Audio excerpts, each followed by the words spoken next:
बोलो विष्णु भगवान की जय। आज योगिनी एकादशी व्रत है, तो इसकी कथा सुनाते हैं।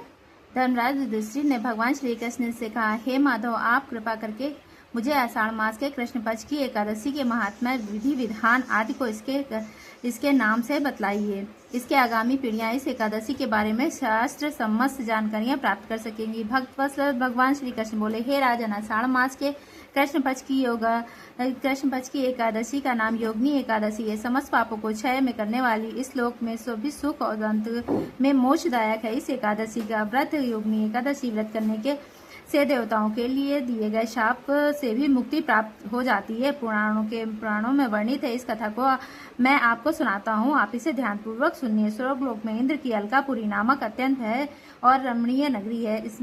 इसमें यशों का राजा कुबेर एक भव्य भवन में रहता था। कुबेर प्रबल शिव भक्त था और प्रतिदिन प्रातःकाल शिव जी की पूजा आराधना किया करता था। हेम नामक एक माली प्रतिदिन पूजा के लिए मान सरोवर से फूल लाकर कुबेर के यहाँ पहुंचाया करता था। हेमा माली की पत्नी का नाम विशालाक्षी था और अप्सराओं के समान सुंदर, अत्यंत गुणवती और महान पतिव्रता थी। हेमा माली की पत्नी विशालाक्षी हेमा माली आधी रात में फूल लेने मान सरोवर जाता और सुबह वहां से फूल लाकर राजा कुबेर के यहाँ पहुंचाया करता था। एक दिन वह मान सरोवर से पुष्प तो ले आया, परंतु कामातुर होने के कारण मार्ग में ही अपने घर रुक गया और अपनी पत्नी के साथ हास्य विनोद और रमण करने में तल्लीन हो गया। तब जब दोपहर तक कुबेर के पास पूजा के लिए फूल नहीं पहुंचे तो कुबेर ने अपने सेवकों को कारण पता करने के लिए हेमावली के घर भेजा।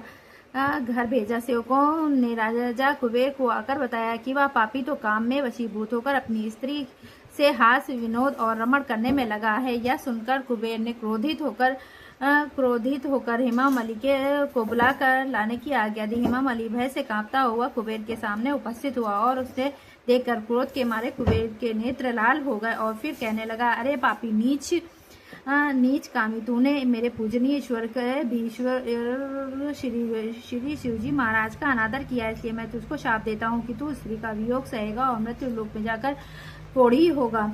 कुबेर के शाप के कारण वह माली स्वर्ग से पृथ्वी पर जा गिरा और उसी क्षण कोढ़ी हो गया। मृत्यु लोक में आकर हेमावली ने घोर संकट भोगे। भगवान भयानक जंगलों में बिना अन्न और जल से भटकता रहा। रात्रि को निद्रा भी नहीं आती, परंतु शिव जी की पूजा के प्रभाव से उसके पिछले जन्म की स्मृति का ज्ञान हुआ। वह घूमते हुए उस दिन वह मृत्यु लोक ऋषि के आश्रम में पहुंचा। हेमावली वहां जाकर उसके चरणों में गिर गया।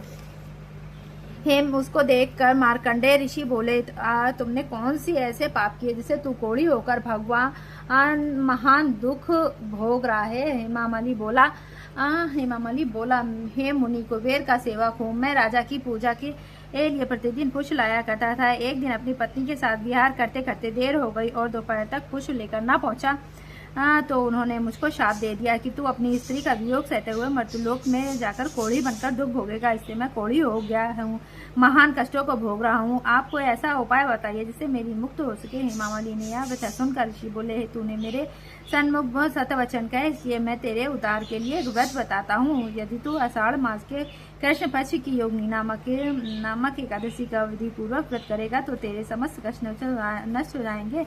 इस पर हेमावली बहुत प्रसन्न हुआ और मुनि के वचनों के अनुसार योगिनी एकादशी का विधि पूर्वक व्रत किया, जिसके प्रभाव से वह फिर अपने पुराने रूप में आ गया और अलकापुरी पहुंचकर अपनी स्त्री के साथ आनंद पूर्वक रहने लगा। हे राजन, इस योगिनी एकादशी की कथा पढ़ने अथवा सुनने से जो फल ही 88 सहस्त्र ब्राह्मणों के भोजन कराने के बराबर है, जबकि इस व्रत करने पर समस्त पाप नष्ट हो जाते हैं और स्वर्ग की प्राप्ति होती है। बोलो विष्णु भगवान की जय।